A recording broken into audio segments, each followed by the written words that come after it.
Magandang araw po, welcome po sa aking channel, Nov9 TV. Patalasasan po, meron po ba kayong mga properties na napapabayaan or non-performing assets? Plan nyo ibenta, pero wala kayong oras pagbenta nito. Kung ito'y pagkakatiwala nyo po sa amin, tawag lang po kayo sa aking numero, usap po tayo, gawan ko po ng video for free. Yes, libre po. Wala po kayong babayaran. Tutulungan pa namin kayong mabenta ang inyong property. Kami na po bala sa marketing, sa boosting, pati po sa paid advertisements, even sa tripping. Hindi na po kayo mapapagod sa pag-entertain ng mga buyers. Kami na po bala sa lahat. Tawag lang po kayo. Nandito po tayo ngayon sa Lipa City, Batangas, kung saan meron po tayong bagong video presentation. Isang residential farm property na 750 square meters. Nasa loob po ito ng isang farm estate na Lipa Countryside. Kung hanap nyo po yung isang maliit na farm malapit sa Manila o mayigit isang oras lang po ang biyahe, ito na po yung hinahanap nyo. Ang kagandahan po dito sa ganitong sukat na lupa na 750 square meters ay less maintenance. Ito pong may mga puno ng saging, yan po ang mismong property.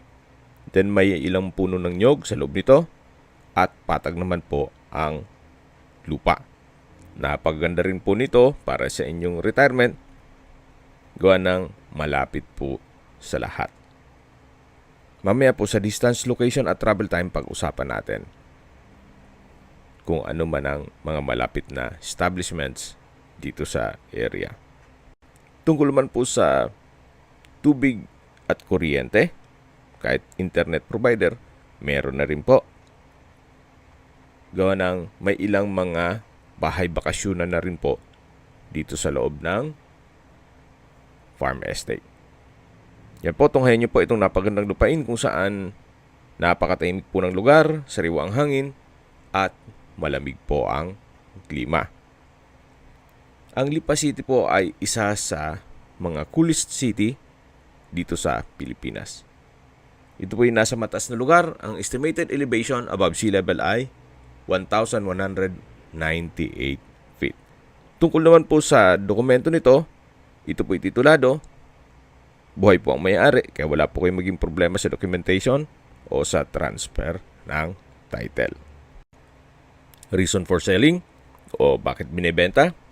May pagbabago po sa plano ni owner. Kaya i-let go na lang nila itong property na to.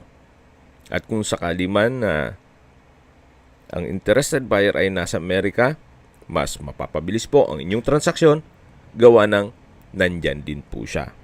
Pero kung sakali man po na taga rito lang din sa Pilipinas, wala pong problema, schedule po ni owner ang pag-uwi niya dito para ayusin ang dokumento.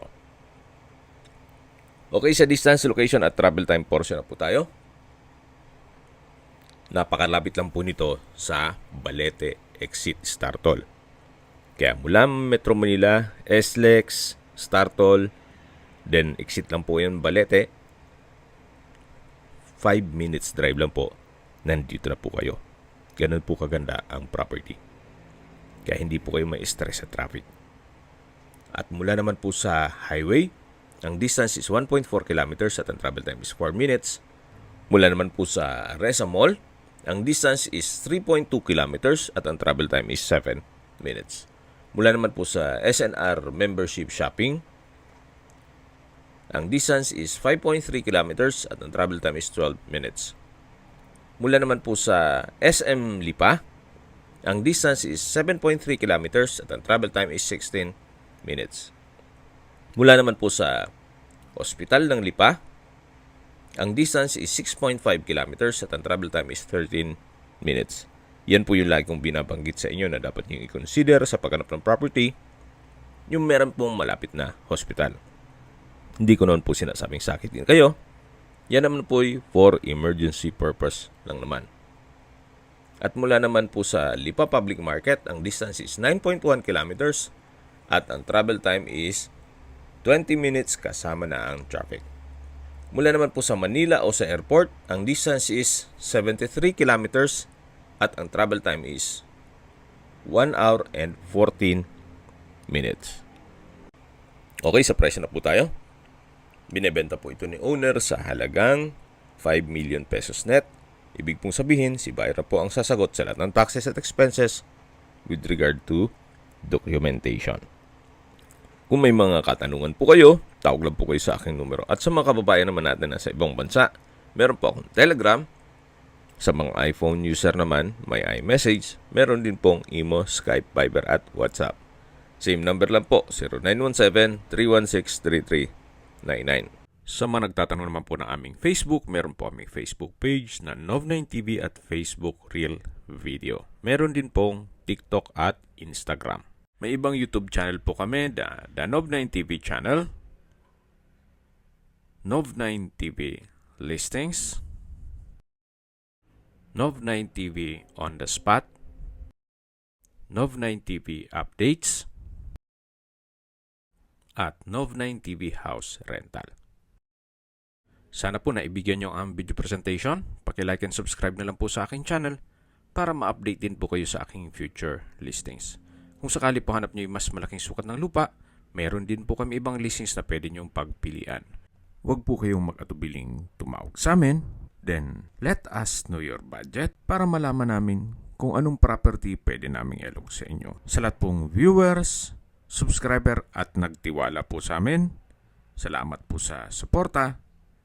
Ingat po kayo lagi at yung pamilya. Maraming salamat po.